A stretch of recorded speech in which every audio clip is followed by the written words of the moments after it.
Very good afternoon, everybody. Welcome again to a very, very special edition of Friday Drinks. And I say that's a very, very special because we do have a special guest, Felicity. Thank you very much for joining us. So today is special because we are going to talk about leadership and management. And I know a lot of you are in very senior positions, and there's a lot of you also who are starting out in their careers and are thinking of how they will eventually become leaders. And I think it's a very topical issue, especially in these times that we live in Zimbabwe. So thank you very much for doing this, Felicity. Well, thank you for inviting me. It's a great pleasure to be here. And we need to introduce you to our audience, and I'll get you to do that. But before we do that, we are actually going to share the quintessential Zimbabwean drink, orange juice. Yeah, Mazoe Orange Crush with soda water. Lovely. Yeah. Thank you. How do you take it? And do you want to pour for yourself? I'll pour, thank you. Yeah. I might need you to open it there, please. Yeah, sure. Ranga and Rufaro are not around. Rufaro is running a marathon in Nyanga. Oh, I've heard a lot about that marathon. It sounds really exciting. Yeah, it does. And huge numbers of people running. Yeah. And Rufaro has done the comrades as well. Yeah, so he drinks a lot, but he also runs a lot. He runs a lot. That's how he compensates for the drinking. And so you can have it with soda water. Lovely, thank you. I tend to measure my Mazoe. Probably sensible. I would like to think I am, but I will get to whether I'm actually sensible or not. Yeah. So maybe you can just introduce yourself to the audience and who you are and the work that you do. Thank you. So I am an occupational psychologist. That's what I'm registered as. And I do work with both individuals and organizations. Working a lot, my favorite work is working with the CEOs in organizations when I'm doing the organizational work, because I really believe leadership from the top makes all the difference. And it's absolutely vital to start at that level. For many years, I did go in and work with middle management without working with the seniors. Mm-hmm. And I did find that wasn't nearly as effective. The problem was the CEO. The problem was the CEO. Absolutely. Tends to be, that's what happens with leadership. Yes. So what's very peculiar about you is you are a Jungian analyst. Yes. So what differentiates you from everyone else? So I did my master's degree in occupational psychology and worked in that field for a long time. And one of the tools I really enjoyed working with was the Myers-Briggs type indicator. Mm-hmm. And I found it incredibly useful, and I continue to find it incredibly useful. But I also find that it's very limited. It just gives us a tiny little insight into what's actually going on, a very valuable insight, but nonetheless a tiny insight. And I became increasingly aware that there was so much more underneath that. And I'm not sure how many of our viewers are aware that it's based on Jung's work, the Myers-Briggs type indicator. So I got really curious about Jung. And the more I delved into his work and learned and read and then started my own analysis, the more I realized that was the work I really wanted to do. At the same time, I was working one-on-one with CEOs and with other people who were unhappy in their work. It had lost meaning. Life itself had lost meaning, or they were unhappy in their marriages. And I really found that part of my work the most enjoyable. But at the same time, I sensed that there was so much more depth I could bring. And that was what prompted me to take the further training to become a Jungian analyst. Okay, that's fascinating. So for the benefit of our audience, the Myers-Briggs, it's a personality test that often management as well as entry-level people take it. Yes. Because I think it sort of divides into our 16 quadrants. That's correct, yes. Yeah, and it's the basic one. It's intuitive and sensing and judging, and whether you're high in conscientiousness or high in openness. So that's more from the big five, the traits, the five traits. But you can get that information. You can infer it from the MBTI.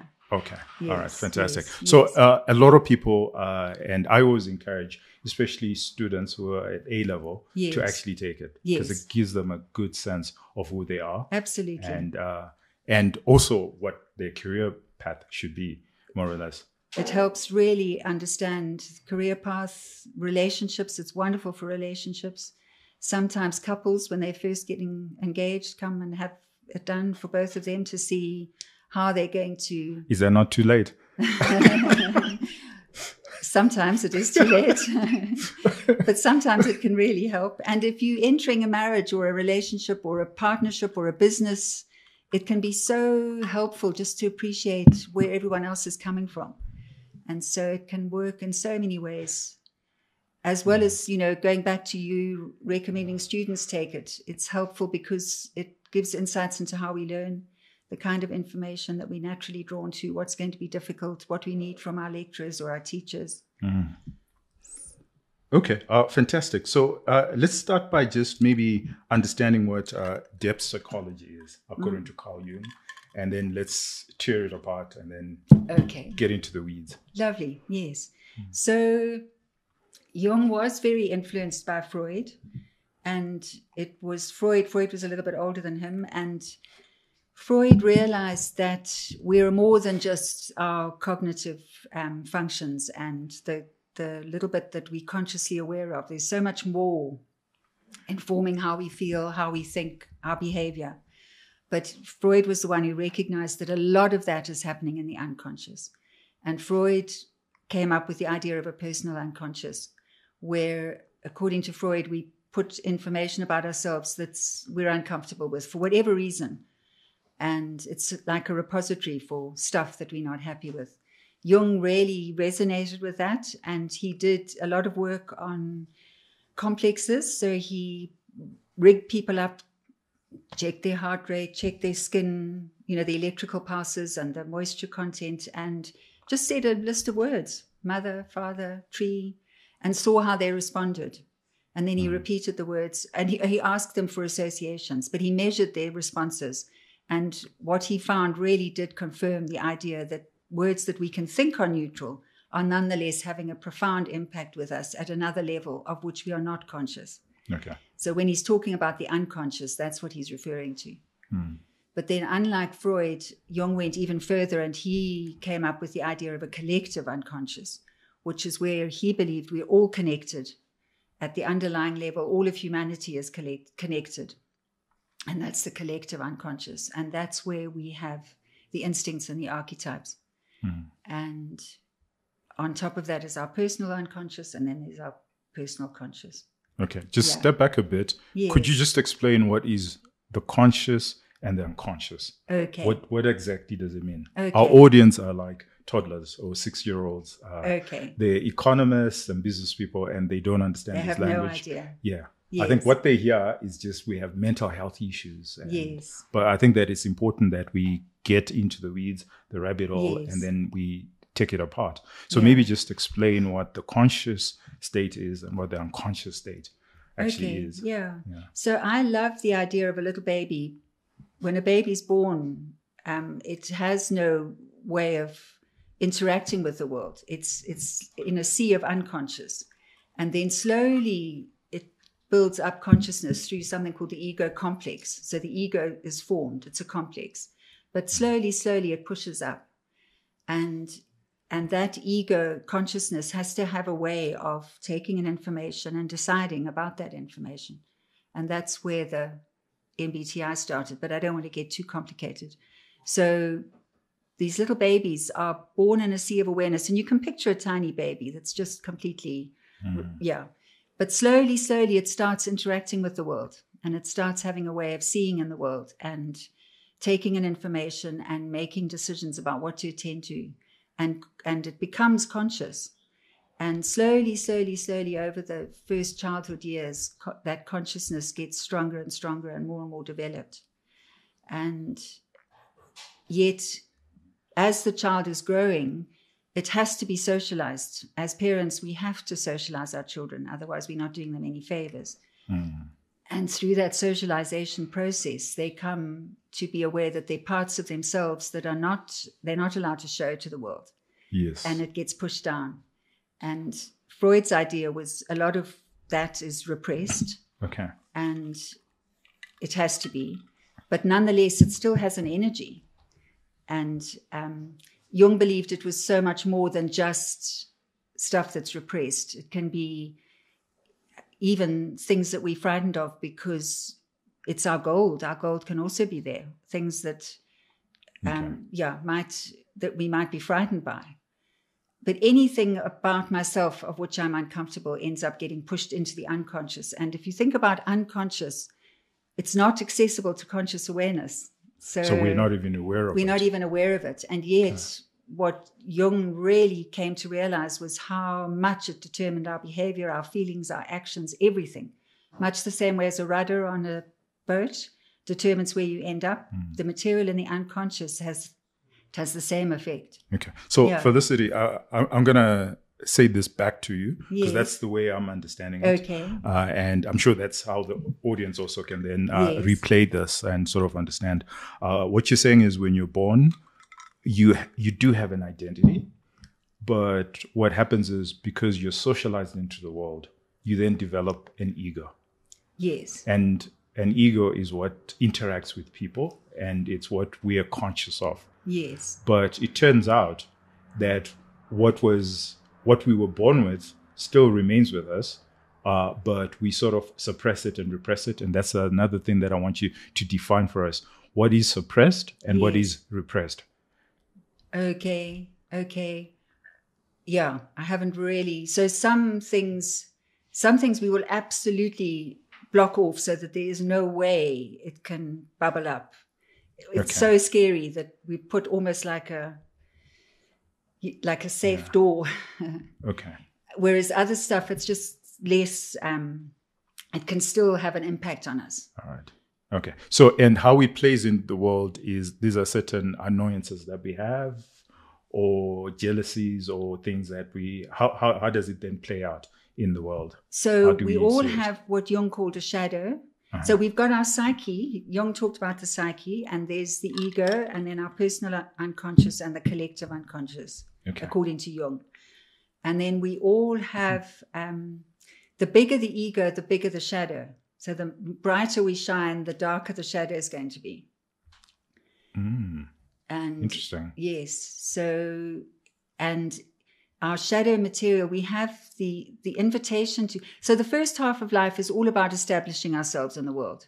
We have to have a way of, we have to interact, we have to learn, we have to go to school, we have to get a job, we make friends, we create a family, we get a home, put a roof over our head. So it's very outer directed.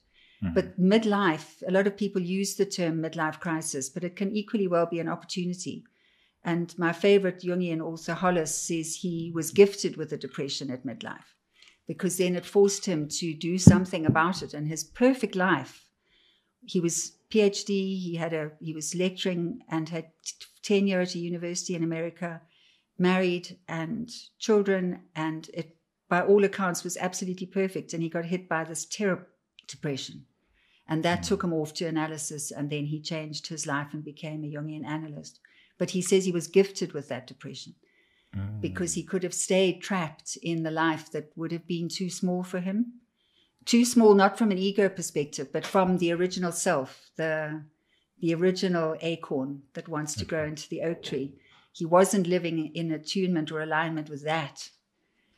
And so that's why at midlife, the unconscious starts to find expression or wants to find expression. And if we ignore it, it'll bubble up, it'll explode. We'll have too much alcohol to drink and out it'll pop, or we'll get too tired and out it'll pop.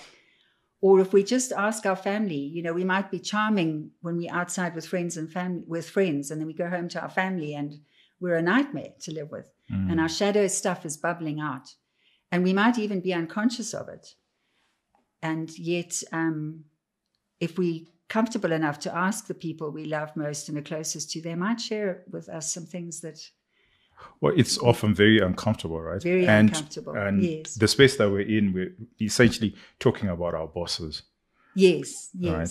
And our bosses are now caring, because by the time someone is in their 40s and in the midlife crisis, they're now very senior. And they've had to succeed primarily based on their ego or their persona. Yes. Right? Yes. And then now you're telling us that that's the time they then get into this crisis where the persona cannot take them further than they should. So in a company, and here I'm just using my words, they become a tyrant, for example. They can become a tyrant. Right? Or they blame everybody if things are not working. So projection.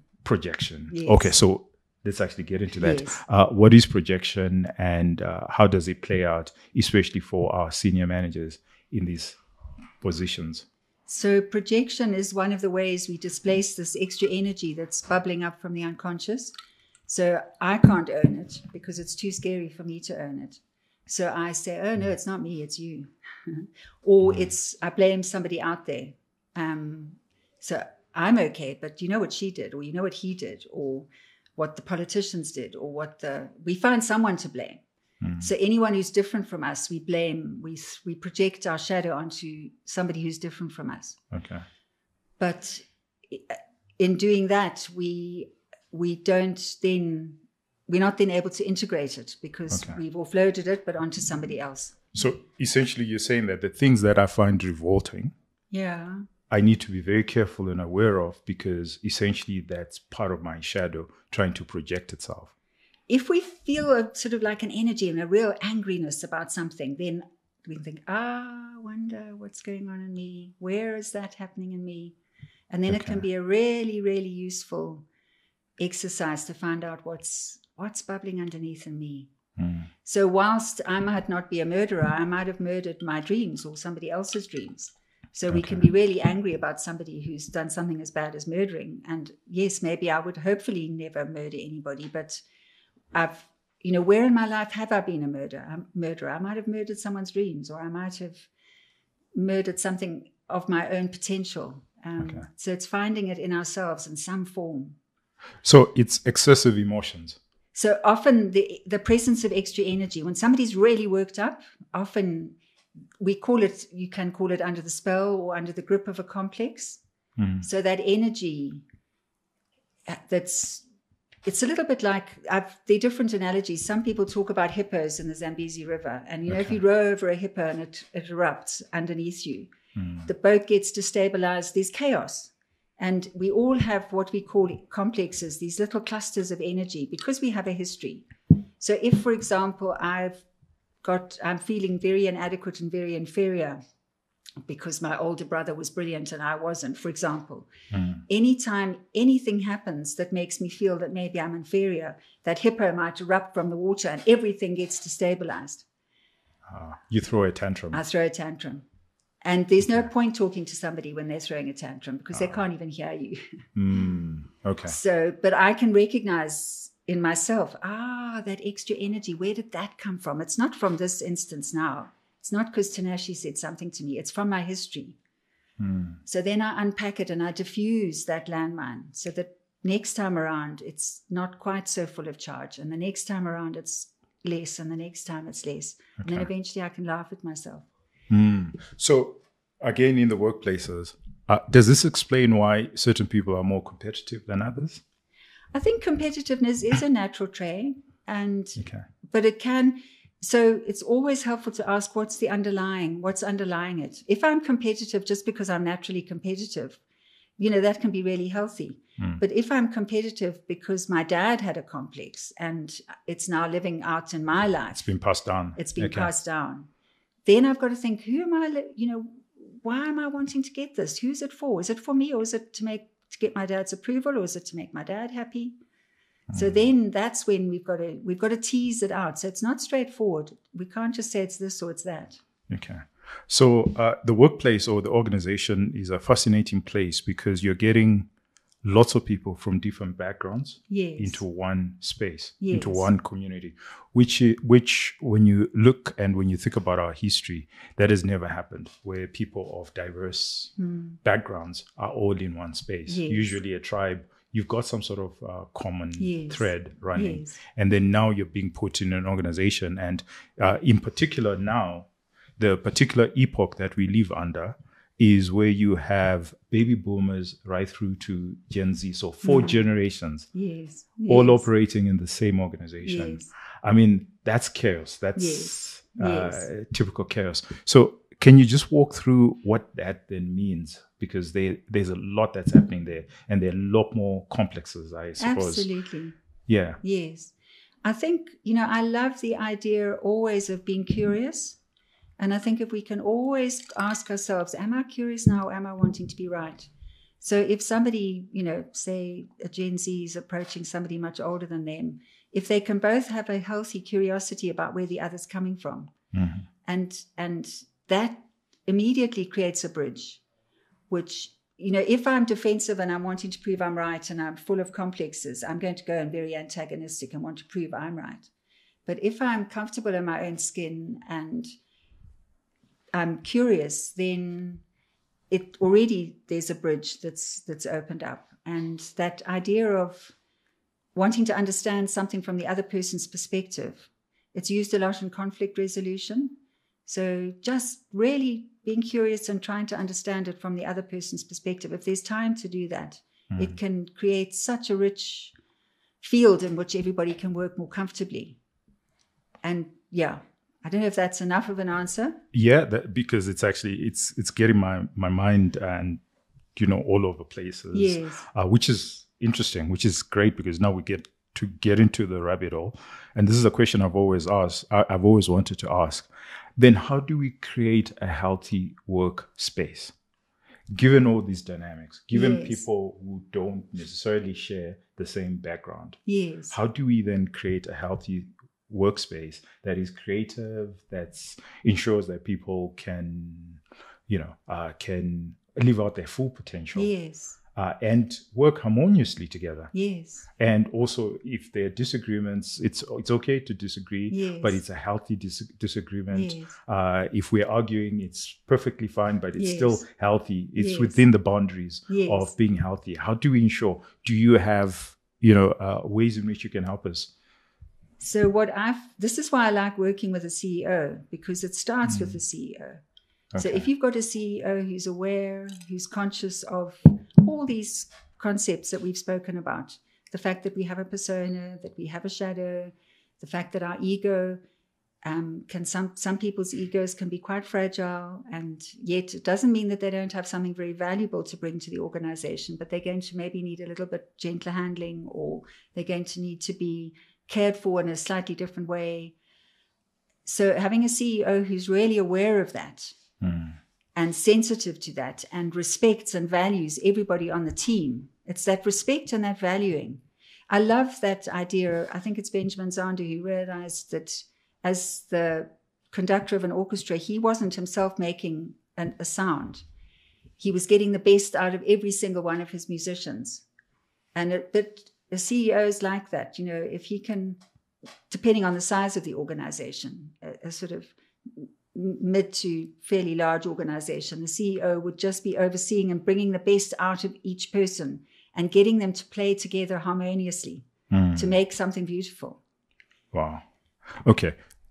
That's further down the rabbit hole, which is great. That's why we have this show. So let's start with the CEO. So essentially the leader. Yes. And as we've already seen, they have, the persona, they have a shadow, they have a lot going on with them. Yes. And let's assume that they've never taken your course, or they've never sat down with the therapist. Yes. They've never...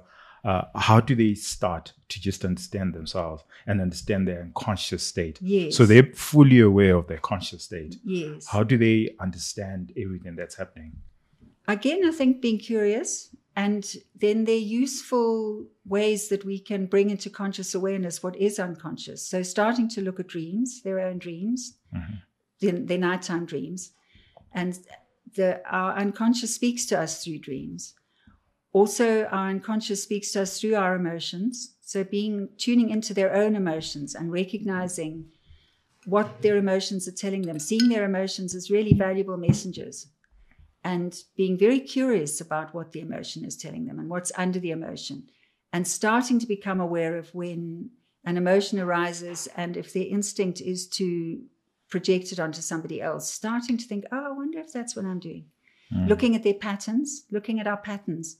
Every time that happens, I see whatever. But we start recognizing our patterns. Every time I see that person, I find this happens. So we start looking, as I've said, dreams, our emotions and feelings, our patterns. And we asking our subordinates. And we can ask our subordinates if we're brave enough. Or our, you have to be brave. Or our friends, family. Friends, family, yes. Yeah, it can be scary for subordinates to they might be frightened. Honest. Yes. Okay. Yeah. So maybe in people's heads, this work is very important because usually CEOs at that level are now at a self-destructive path if they don't deal with these issues. Yes. Would that be a correct way of articulating it? I think some people are really, really lucky and they're brought up in loving families and homes and they're allowed to be themselves and they're healthy and they can do it. They don't need any help. Well, then they're less likely to be CEOs, right? Not necessarily. Not necessarily. Because a typical CEO is somebody who's been working, 100 hours a week. Yes. Probably has a neurosis of some kind, and they're driven by other things, and not necessarily, live a work-life balance. Yes. They typically, of a certain personality and of a certain drive. Yes. So I would assume that they would have issues. Because primarily that's why they're successful. They're successful because they have these big egos, big personas. That is what has made them successful. Certainly that you have described one possible type of leader. I do think there are a lot of other types of leaders. Let's get into it. So what are the other types? So I know the wounded one. The wounded one, yes. Maybe tell us the other type of leaders. So I'm very interested in the work of somewhat Frederick Laloux, reinventing organizations. Okay. And he presents a different way of being a leader, and you don't have to be, he changed the way he worked. He was, I think, suffering from burnout. And I think he took 3 years out and studied organizations that were doing things differently and learned so much from them and changed the way that he runs organizations. And he found other organizations that did things differently. And he proposes a whole different, it's a complete mind shift. Okay. So that's something worth exploring. Okay. All right. Yes. Okay. So, and let's just assume that we've got this wounded leader. Yes. And now they need to start doing the work. Yes. Because actually they're very toxic, not just to themselves, but to the environment that they live in and the communities that they're in. Yes. And typically they're a tyrant. They can be, yes. Yeah, maybe let's start there. What are the typical archetypes that they would play out as leaders? So the tyrant certainly is one. Uh-huh. But then you do get the king, and it can be a benevolent king. A benevolent king is one who's fully integrated. Well, or maybe let's actually start with archetypes. Can you define for us what an archetype is? So an archetype, the archetypes are in the collective unconscious, and they're almost they're a little bit like, if you think of an instinctive drive, say the drive to stay alive, the instinct to stay alive could then manifest as the hero archetype, or the instinct to nurture could then arise as the mother archetype. Okay. So it's the form that the instincts take. There's one way of looking at them.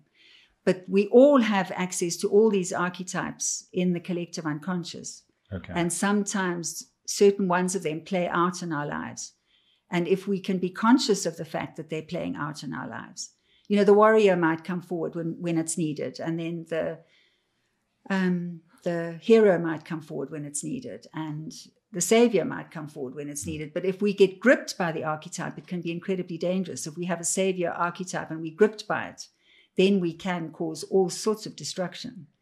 So it's really important to be aware of the archetypes that are playing around within us. Okay. So let's go into the collective unconscious. Okay. And we want to zero in on Zimbabwe because that's something Yes. that we're both Zimbabweans, so at least you'll have a very good idea, Yes. and not just globally, but what is happening in Zim. If we look at our collective unconscious as Zimbabwean, Yes. right? It starts on the pre-colonial times, Yes. and we held certain beliefs and certain systems, and that was part of our consciousness. Yes. And then we had the colonial era, Yes. and I suppose there was a bit of mashing, and then we actually had a war. Yes. And then post-war, we have the independence era, and we were led by different people throughout. Yes. There's a particular theme and thread running through. I just want you to just maybe explain to us, because by the time I'm a CEO, right, I am part of this collective unconscious that I wasn't aware of, right? But I am now sitting on top of an organization that's perhaps gone through all these different phases, or lives within that particular environment. How do I navigate? First of all, how do I understand my collective unconscious, especially in Zimbabwe? So I think, the collective unconscious is where humanity as a whole is connected. Okay. And some of this will seep down. I'm a little bit out of my depth here. Certainly our personal unconscious, all of us in our personal unconscious as Zimbabweans will have been heavily impacted. And it will be in our DNA as well, and our brain structures even will have changed. Because this is handed down from generation to generation, we're finding. How each one of us is impacted will be different, which makes it interesting for the leader of the organization with this mix of people. Because somebody, in a crisis situation, some people the hero archetype will get awoken, and that will be very positive for them. And they will get a sense of being a hero and being competent, and their experience will be very different to someone who maybe was the victim in them was triggered, and their childhood then was ruined or really informed by being more of a victim. And others will have had, the king archetype will have been awoken, or the warrior, and the warrior will give them a real sense of power and strength. And so each person is going to be impacted differently in themselves and hand that down to their children, both in the way they interact with their children and in the DNA even. So it's hugely, hugely complex. There's no simple answer. But a lot of people have been severely traumatized, but other people, the trickster, we haven't spoken of the trickster archetype. The trickster archetype will often make the most of these situations and find ways to really benefit from them. Yeah, we call them bingas. Okay. We'll get into hyperinflation because that's something that I'm particularly interested in. Yes. But we'll get into that. But I want to talk about, trauma that's handed down from generation to generation. Especially in Zim, because now you've got this colonial trauma. Yes. And then the war. Yes. And then post that, what happened, hyperinflation, 2000. This is now trauma that's being handed down. Yes. How do we deal with it? What are the ways in which we just, as a nation, how do we deal with this compounding trauma that's now handed down from generation to generation? I really believe if each one of us can do our own shadow work. Okay. That's the best gift we can give to ourselves, our families, our communities, our nation. Because then we heal it in ourselves and we stop it bubbling out and infecting or damaging others. And we don't hand it on to our children. It's the best gift we can give future generations to do our own shadow work. There's an interesting quote from Jung. And he says,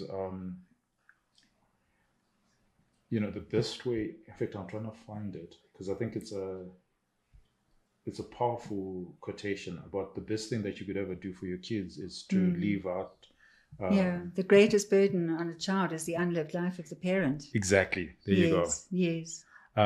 Is that what you're speaking to? That's what I'm speaking to. But it's the best gift we can give the nation. We become better citizens. It's not self-indulgence. It's not narcissistic to work on ourselves and incorporate our shadow. So instead of focusing on nationhood, Yes. you're saying focus on the self Self with a capital S. with a capital S. Which is different to the ego self. Yes. Yes. So if we focus on ourselves, we become better individuals.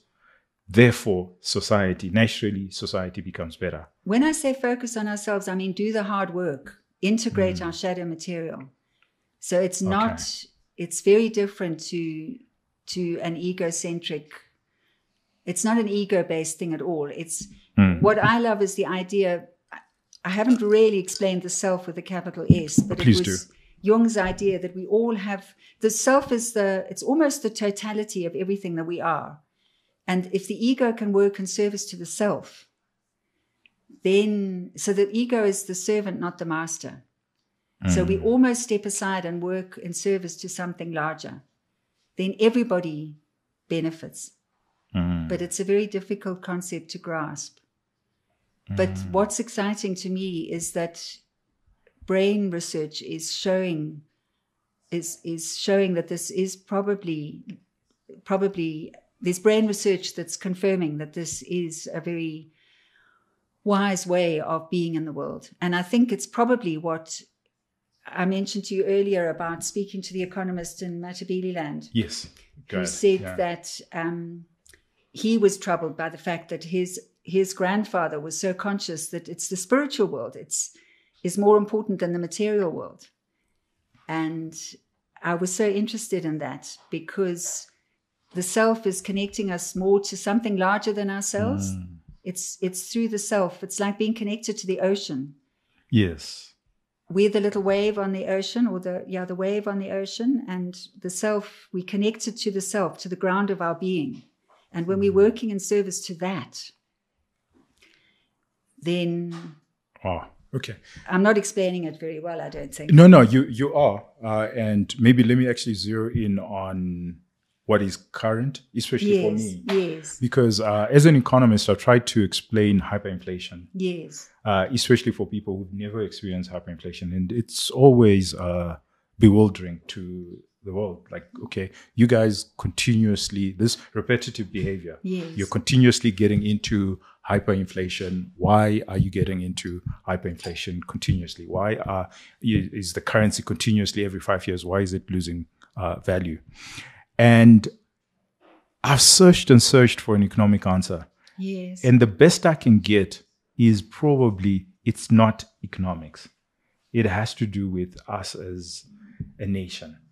Yeah, I suspect you're right. I think so. And I think that we carry this trauma or wound as a nation, as a collective, that is now part of us, that we can't, it's now repetitive behavior. We can't get over it. Yes. Whenever we try and introduce a new currency, we get into the same habits because we haven't done the work. We haven't done the work on ourselves. Even as individuals. Yeah. And also, similarly as individuals, you find yourself continuously getting into this repetitive behavior. Yes. And you just haven't done the work. Yes. And if I do a PhD in economics, that's probably the area of research I want to get into. It's around what hyperinflation and how it impacted the individuals. That it's actually less about what it does at an economic level. Okay. We almost know how to defend ourselves Yes. from an economic perspective. That's why we dollarize. That's why we keep our dollars. So we know how to respond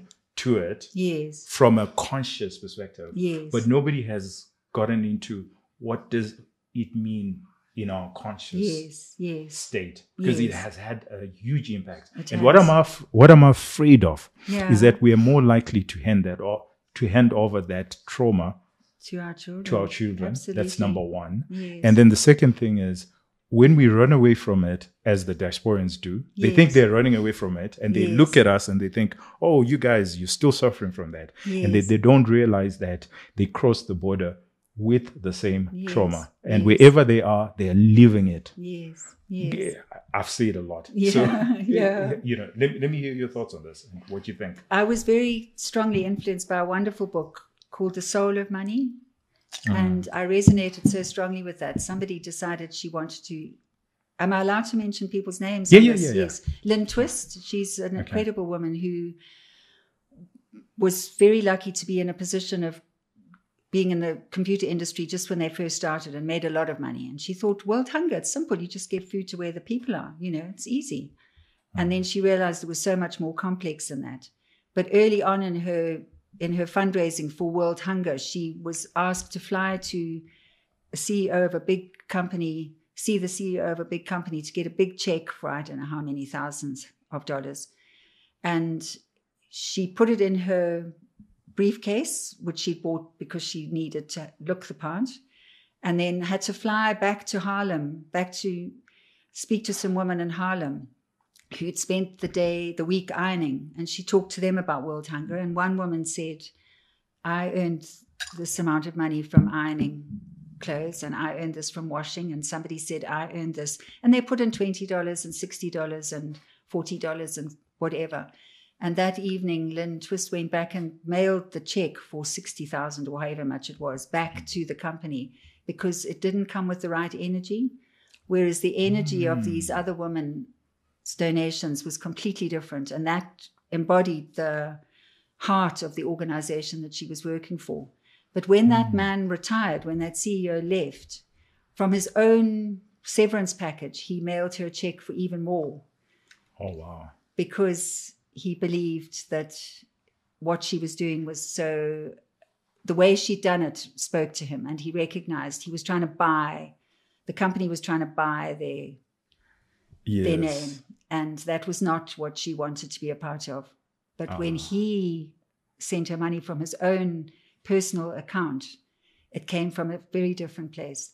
Wow. Okay, so then this gets us into the anima and the animus. Yes. Right. So let's actually discuss that, because so I can speak as a male, and also I know a lot of the people who watch the show are actually males. Yes. And what we tend to do, because it's interesting you said she was a woman, because what tends to happen, especially with men, is we're very logical. Yes. And then we disregard the intuition. Yes. The thing that we feel and the thing that we have, that's instinctual in us. Yes. And we tend to focus purely on the numbers and the logic. Yes. Could you help us? How do we integrate as a CEO? How do you integrate? Because your training, you've gone to business school, is purely logical. Yes. And then here you are, and you're saying, well, that's well and good, but you need to balance it out with your instinctual, with the heart, intuitive, and creative. Because the creative, that's the well, for men, that would be the anima in them. So Jung believed that the persona is the face we show the world, but then between our ego and the unconscious, there's the anima and the animus. So in the man, the feminine part of them, he called the anima. In the woman, the masculine part of them, he called the animus. This is all undergoing change now, because, of course, gender ideas are changing quite a lot. But nonetheless, what he was saying is that in me, there is a significant amount of masculine as well as feminine, and in you, there are feminine qualities as well as masculine. But often men were encouraged to hide the feeling side. Often the feeling side is connected to the feminine. So it's the eros, it's what connects, it's what binds, it's the nurturing, it's what's often associated with feminine qualities. The moon, this is the feminine, and often irrational, whereas the man is thought of to be logical and linear and cutting. It's much more about cutting rather than binding. And the logical and the sun. And Jung realized that we need a marriage. We need the two to go together. So the man needs to integrate his inner feminine, and the woman needs to integrate her inner masculine in order to reach wholeness. Because Jung believed for life to have meaning, we need to strive for wholeness. So the masculine, the feminine, the night, the day, the dark, the light. Or in Eastern philosophy, they call it the yin and the yang. The yin and the yang. It's integrating. And the yin and the yang symbol is so lovely because it's got both in both and then a bit of the other in the other. Yeah. So it's a lovely illustration of how it's all joined. And this is integrating ourselves. So if we can integrate, for men to become whole, they need to integrate the inner feminine. Okay. But the problem is a lot of men are brought up to be told that it's weak, that it's frail, and they think that by denying that part of themselves, they're strong. So they cut it off, or they're ashamed of it, or they're embarrassed by their feelings. And yet the older they get, the more that wants to bubble up and the more it wants to be integrated. Well, it actually becomes destructive, right? Yes. Because then it comes out when as you don't moody, want it to. Absolutely. For example. Yes. What's other? They call a man who's moody anima.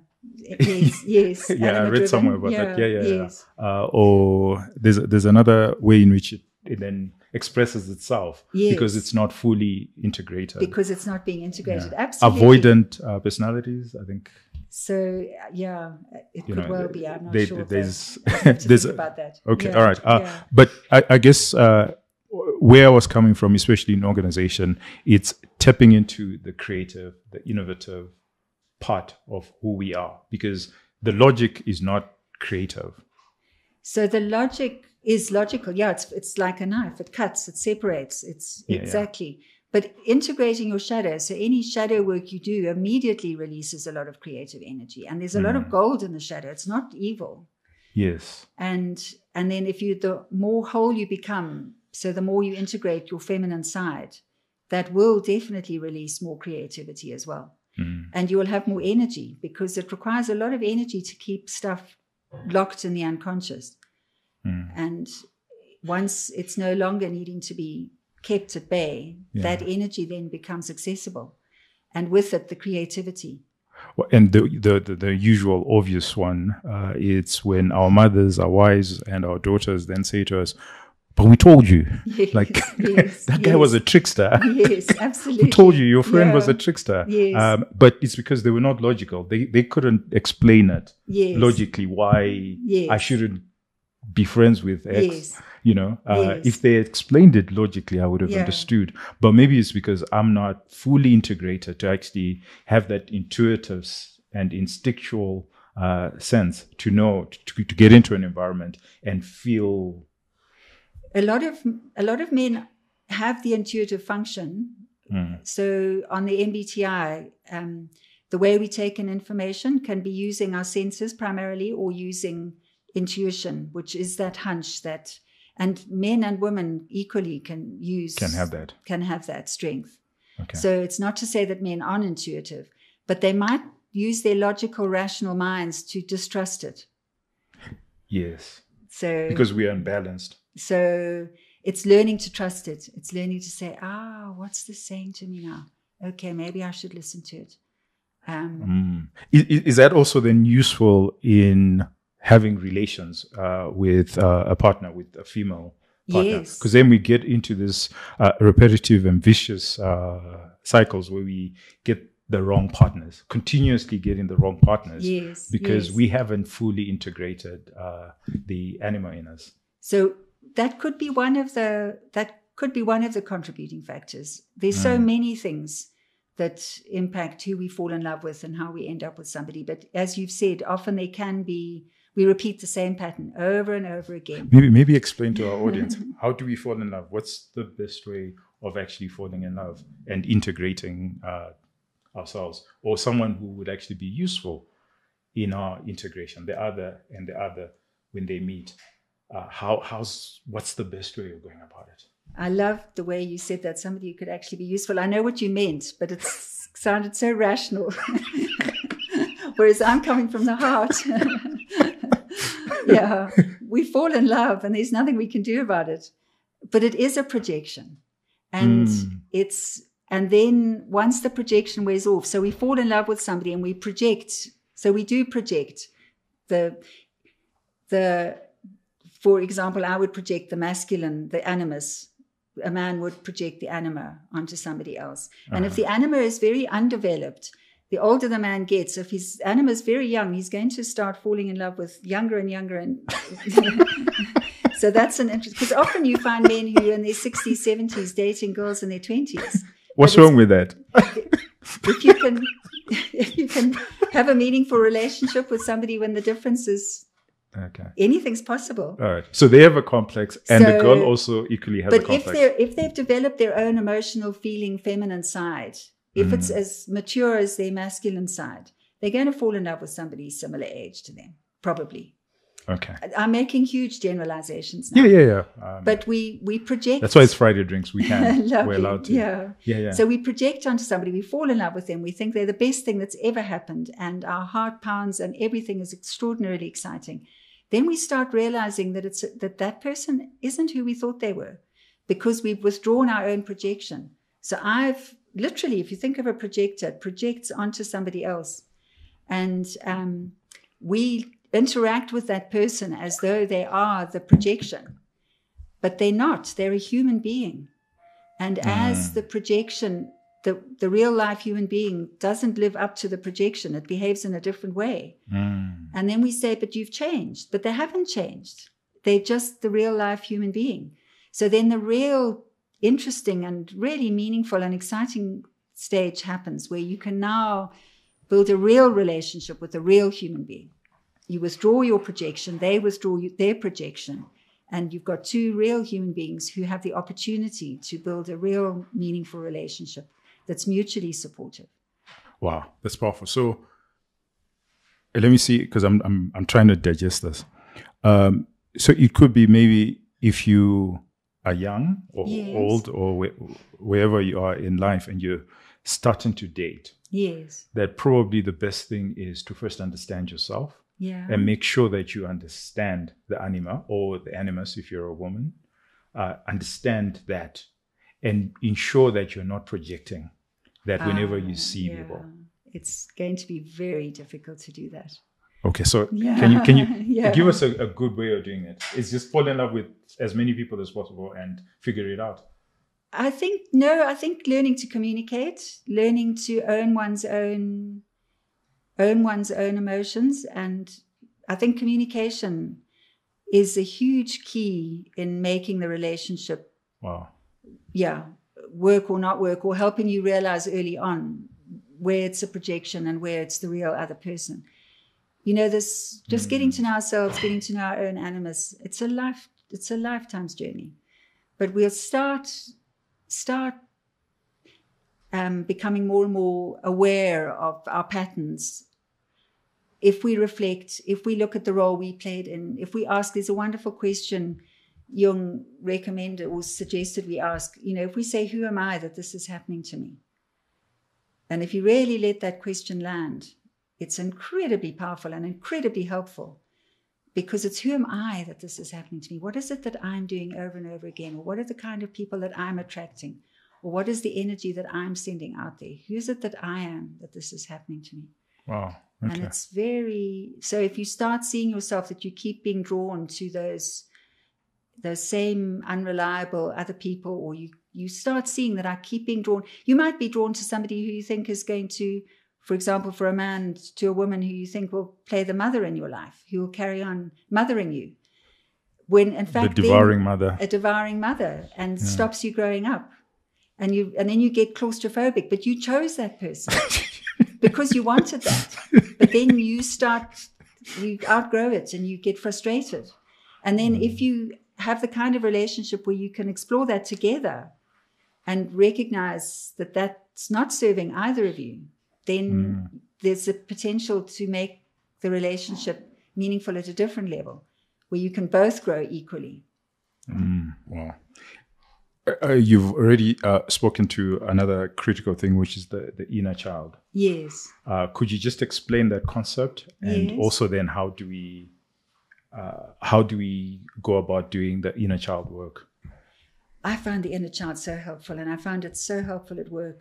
It's a very rich symbol. So it's got so many connotations. It's that potential, it's that possibility, it's the life within us, the freshness, the beauty, the joy. But there's also a frightened child, there's also a destructive child, there's the sort of high chair tyrant, they call it, or the petty tyrant.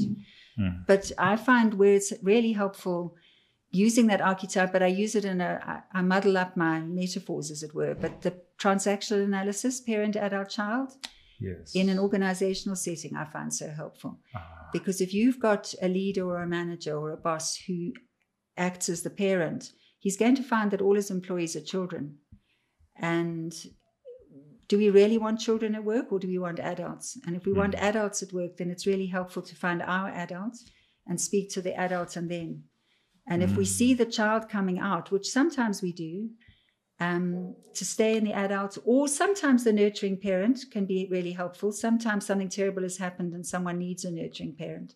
But more often than not, it's really helpful to speak as an adult to the adult and the other person. Playful child, I think you have a lot of fun here, Friday Drinks. Yes. And that's yes. the playful child, and that's fantastic. Well, that's actually part of our way of connecting with your own inner child. Our own inner child, and Lovely. being creative and playful. Yeah. And extraordinary things can happen when that's allowed to play out and have blossom. Fun and blossom. Yeah. So it's interesting that you talk about transactional analysis, and I've actually, that's like one of my top books. Okay. What do you say after Hello? Okay. By yes. Eric Byrne. Yes. And he talks about child, adult, parent, and how we immediately just get into those roles without actually knowing that we're in those roles. And what I'm finding fascinating is how you're connecting that with Carl Jung. Well, yes, I find also that the archetype of the child is really helpful, because when I feel my own inner child crying, or my own inner child's frightened, or my own inner child is upset about something, you asked how we can use the inner child to help with our own growth. And at those times, it can be really helpful to remind the inner child that I'm here now, the adult's here, and it's okay. It's okay to be frightened, but I'm here. And for men, I think that can be hugely helpful. I use it a lot with the men that I work with one-on-one. And a lot of men resonate with the idea that their inner child is frightened. And encouraging them to be really compassionate to their inner child. Well, I think this then speaks to the Zimbabwean state, which is, for most people, has become very difficult to actually survive, if you think about it. And the burden is usually on the man. Yeah, yes. Right. And creative license, please. Yes. I think that's why a lot of men, especially men, become tricksters in this economy, because it's their inner child trying to see, okay, what do I need to do? There's this survive. Burden on society where the men must provide. Well, the only way I can provide is by becoming a trickster. Yes. And yet there is another opportunity where you can do the work, the inner child work, and become fully integrated, because it could actually be you are a divine child. And here again, creative license. Absolutely. Please. Absolutely. And you're supposed to take the full throne as the king. But suddenly you find yourself in this situation where things were going well, but now the company has suddenly something has happened, you're retrenched, or something has happened, and now you're forced to become a trickster. I think, and I'm very conscious of the way the patriarchy's played out in all of our lives. I think it's had a huge impact on all of us, and I think it's done so much damage. And I think it's been as damaging for men as for women, if not more difficult for men than for women. And precisely because of this burden you talk of, that so much of the weight of supporting the family and living up to a certain lifestyle and expectation falls on the man. And I think that's incredibly, incredibly difficult for men. And I think that's why I see a lot of men in my consulting room. So a lot of the men I see are men who are battling with that, but also men who've achieved everything, surprisingly. Got to midlife, they've got it all, and they can't work out why they're so unhappy. So unhappy to the point of being suicidal. They've got the beautiful car, they've got the beautiful the house, they've got the beautiful wife, the children, everything. They've done everything they thought they had to do in order to be happy. And all they want to do is end their lives. And how do you help them? We've got to work out what's going on. And often it's because the ego is living out of alignment with the deeper self. So the ego is living out the values of the society or the culture or the family, and it's not listening to what the deeper self is actually wanting. And it's heartbreaking, and it's very, very difficult. And that's what I see more in men than in women. Yeah. Yeah, no, that's actually very true. And it's something that there's a quote here which I would love to say, because I think it speaks. It's actually Romans 7 verse 19, and this was Paul, and he says, "For the good that I will to do, I do not do, but the evil I will not to do, that I practice." Yes, yeah. that we know what's good for us, Yes, yes, but we don't do it. yes, But that which we know is evil, yes, that's what we practice. yes, yes. Would you like to just expand on that and why that is so, especially in Zimbabwe, where we are? Well, I mean, I think that quote's got so much behind it. There's so much in it. I think where for me, I see it in two ways. One, it's compassion for all of us, for the human condition, recognizing that nothing human is alien to me. So even though I know what's the right thing to do, I don't always do it. So I'm less judgmental and of others for not doing it. So it's speaking to me in that way as well. But I think it's recognizing our humanity, recognizing that our shadow is so large and we're being driven by forces that we don't know what they are. And I think it's very humbling. Yes, it is. I'm finding this very humbling, and I'll tell you how. Especially in the context of Zimbabwe, it's becoming very much more empathetic to perhaps people who don't understand my politics. Yes. Or on the other side. Yes. And I'm realizing that maybe I need to actually understand, because there's obviously there's something that they also don't understand about me. Yes. On ideology, Yes. economic Yes. ideology, Yes. and Yes. saying, well, maybe I need to actually understand the other party because they are a human being. Yes. So, and probably they also have a problem with me. And Yes. why does it bother me that they're a socialist, for example? Because I'm a Yes. capitalist, right? Okay. But why does it bother me that they are an avowed Yes. socialist? Yes. And anyway, I enjoy hanging out with them. Yes, yes. And they're fun to be around. Yes. And why should this thing then divide us? Or politics, for that matter. Why is it that I support X and you support Y? Why is it that should really divide us? Because maybe if we're able to do the work, then maybe, and see the humanity in the other, then maybe we can start to integrate our society and become better as a society. I'm sure if we can do the work. And it goes back to curiosity that we spoke of at the beginning. If I'm really curious about, that's so interesting that you believe that, like you're a socialist and I'm a capitalist, say, or whatever. Tell me more about that. What makes you? Let me understand it from your perspective. And interestingly, if somebody is blindly following something that they're really trying to sell or push down your throat, the more you listen and the more you get them to explain, if there is a logic in their thinking, the more they explain it to you, the more they will become aware of it. It's often the best way of trying to get somebody around to your perspective anyway. So it works. But so it works on so many levels, just to be really curious about somebody else and to ask them to help you understand it. Wow. But we've got to be, in some cases, it's really easy. Tell me why you prefer brown bread to white bread or something, or a vegetarian might be an easier, I don't know. Yeah. But in other cases, it can be very emotional, very emotive. And then it's worth exploring what's driving it. Okay. What's driving our emotion. Okay. So I think just to wrap up, let's look at, okay, so there's a lot that we didn't cover, but that's okay. Yeah. I think that this was very interesting, but I want us to part with something that perhaps can help the audience. Yes. What is the world wanting of expression through me, my purpose? Yes. Maybe I'm not living my life. Yes. These are just tidbits. Yes. Where people, yes, this is what they're going through. Yes. Especially during this crisis, national crisis, yes, and then midlife crisis, yes. and then global crisis. Yes. And people are starting to think about their purpose, and yes, maybe I'm not really living, yes, whether it's with your wife, your parents, or your kids.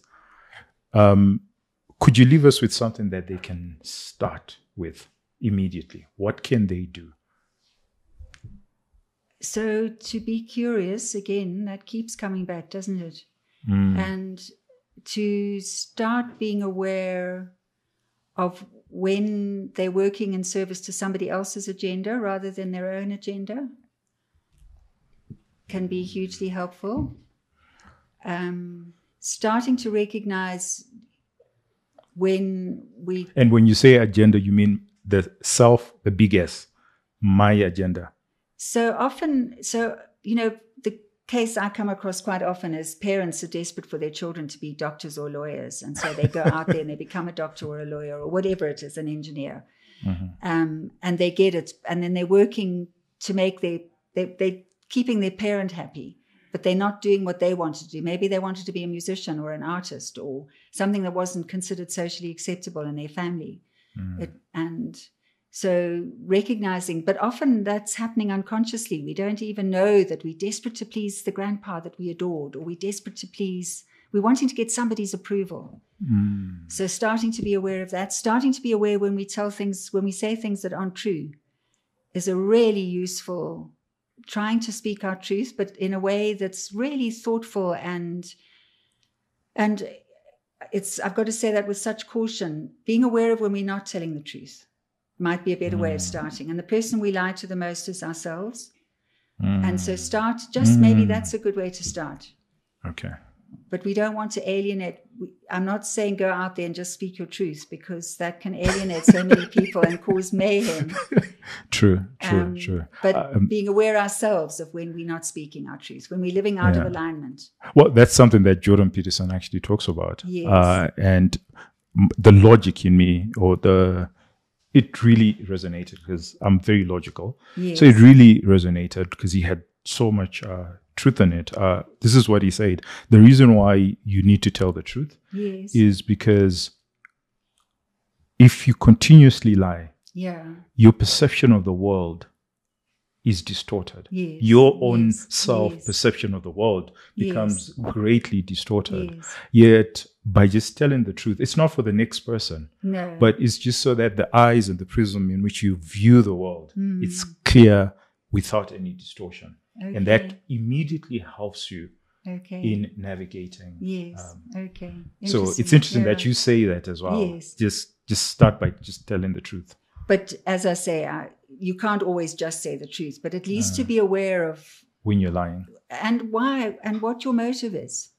Because we all, how are you? Fine, thank you.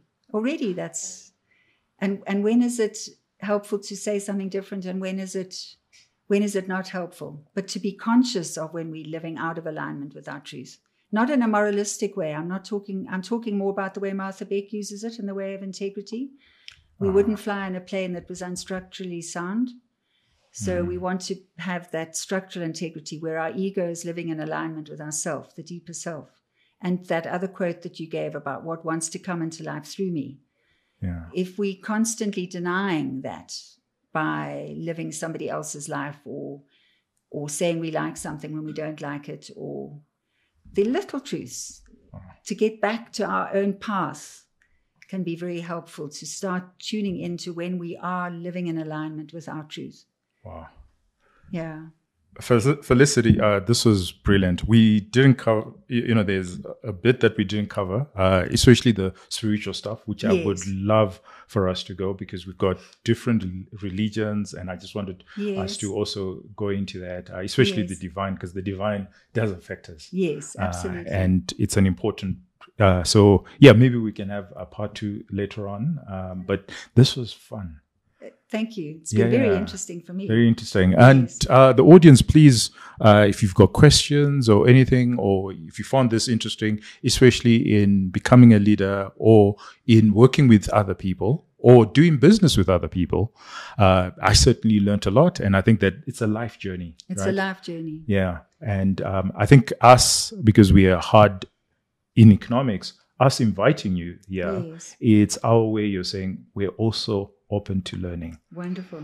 Yes, thank you. Thank you so much for doing this. Thank you for inviting me. Yes. Thank you very much. Otherwise, have yourself a wonderful afternoon and a weekend of great fun.